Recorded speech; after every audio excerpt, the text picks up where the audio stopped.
भारत ने अंतरिक्ष के क्षेत्र में अपनी चाह को एक बार फिर से राह में बदल दिया है और इस बार ऐसा कर दिखाया कि दुनिया स्तब्ध है और चीन जैसे देश भी भारत की तारीफ करने पर मजबूर हो गए हैं। चीन जो खुद अंतरिक्ष के क्षेत्र में एक महाशक्ति है, उसने भी इसरो को उसकी इस ऐतिहासिक उपलब्धि के लिए बधाई दी है। भारत में चीनी दूतावास के प्रवक्ता यू जिंग ने कहा कि स्पेसएक्स मिशन के तहत उपग्रहों की सफल डॉकिंग के लिए भारत और इसरो को बधाई। इसरो की यह सफलता तब सामने आई जब दुनिया के कई देश अंतरिक्ष की दौड़ में भारत के पीछे हैं। इस मिशन ने साबित कर दिया कि भारत अब केवल एक उभरती हुई शक्ति नहीं बल्कि अंतरिक्ष में नेतृत्वकर्ता की भूमिका में है, यानी कि भारत अब कहीं न कहीं लीडर के तौर पर सामने आ रहा। ये सफलता ट्रंप के शपथ ग्रहण से पहले एक बड़ा झटका जैसे देना होगा, क्योंकि ये दिखाता है कि भारत अपनी नीतियों और योजनाओं को कितनी तेजी से लागू कर रहा। वैसे ये पहली बार नहीं है जब इसरो ने दुनिया को चौंकाया हो। सितंबर 2014 में भारत के मंगलयान मिशन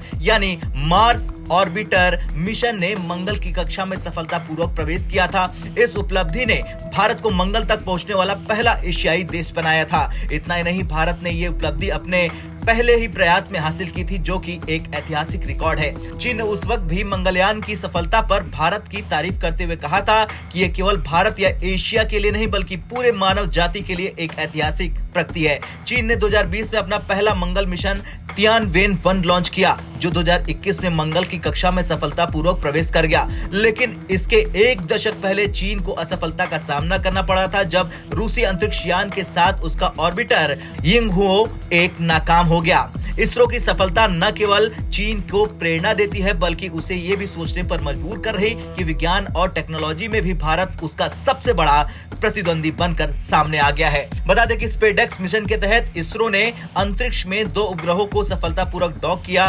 इस तकनीक का उपयोग भविष्य में स्पेस स्टेशनों और दीर्घकालिक अंतरिक्ष अभियानों के लिए किया जाएगा। यह मिशन दिखाता है कि भारत न केवल अपने वर्तमान अंतरिक्ष कार्यक्रमों को मजबूत कर रहा बल्कि भविष्य की चुनौतियों के लिए भी तैयार है।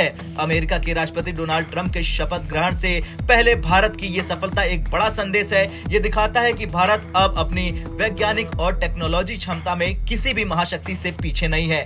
यह एक वैश्विक संदेश है कि भारत अपनी योजनाओं और लक्ष्यों को हासिल करने के लिए पूरी तरह से तैयार है। खैर, वो चीन जो अक्सर भारत के खिलाफ आक्रामक रवैया अपनाता है, इस बार इसरो की तारीफ करने से खुद को रोक नहीं पाया। ये भारत के बढ़ते कद और अंतर्राष्ट्रीय मंच पर उसके महत्व को दिखा रहा। भारत अब केवल एक विकासशील देश नहीं बल्कि एक महाशक्ति के रूप में उभर रहा है। अब आपका क्या कुछ कहना है? जिस तरह से ट्रंप के शपथ से पहले भारत की तारीफ करने लगा चीन, उसे लेकर कमेंट कर जरूर बताएं। ब्यूरो रिपोर्ट, भारत तक।